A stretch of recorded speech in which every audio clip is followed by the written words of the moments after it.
Supreme court भी ये कह रहा है कि जो डॉक्टरों के साथ हो रहा है वो ठीक नहीं हो रहा है।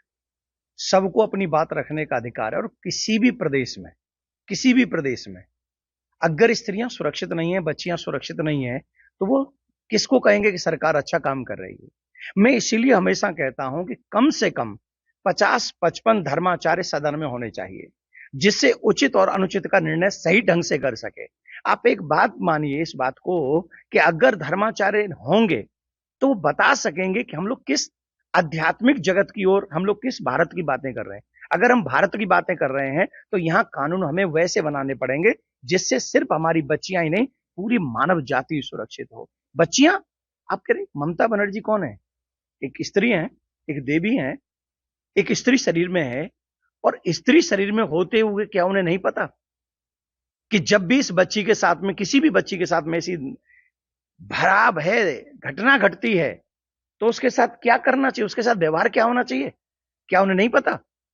और अगर वो ऐसो नहीं संभाल सकती है तो मैं सीधे सीधे कहता हूं, जिन लोगों को ये लगता है कि हम अपने प्रदेश को संभालने में और ऐसी घटनाएं घटने से रोकने में असमर्थ हैं, तो उन लोगों को अपना इस्तीफा दे देना चाहिए। और इसमें राज्यपाल को भी और राष्ट्रपति साहब को भी सोचना चाहिए कि हम अपनी बच्चियों को कैसे सुरक्षित कर सकते हैं। पढ़ी लिखी जगह है ना, हॉस्पिटल, अगर वहीं डॉक्टर सुरक्षित नहीं है तो आम जनता का वहां क्या होगा? बंगाल में और सनातनियों का क्या हो रहा है? क्या बांग्लादेश से हम लोग अभी शिक्षा नहीं ले रहे हैं? अगर बांग्लादेश से अभी शिक्षा नहीं ले रहे हैं तो हमको पछताना पड़ेगा। फिर एक बार देश की जनता को मैं कह रहा हूं, फिर एक बार मैं सभी जितने भी शासक हैं उनसे कह रहा हूं, कम से कम 50-55 धर्माचार्यों को सदन में आने दीजिए और उनको लाकर सही मायने में कैसे चारित्रिक उत्थान व्यक्ति का होगा, उसके बाद देश का विकास होगा, सही मायने में उसी को विकास कहा जाएगा। महाराज जी, विपक्ष जो है कह रहा है कि मुद्दे को कि वो हवा दी जा रही है।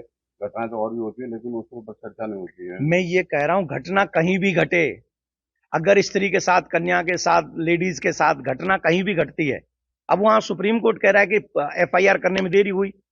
क्यों होती है एफआईआर लिखने में देरी? किस लिए होती है?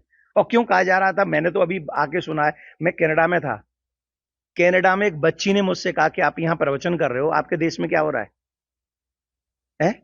आपके देश में उस बच्ची को क्या जवाब दूं?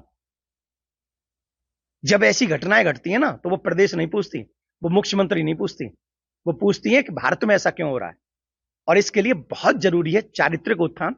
इसके लिए बहुत जरूरी है कि जितने भी लोग कुर्सियों पर बैठे हैं वो उसकी मर्यादा का पालन करें। अगर नहीं कर सकते तो कुर्सी छोड़ें और किसी अच्छे को आने दें।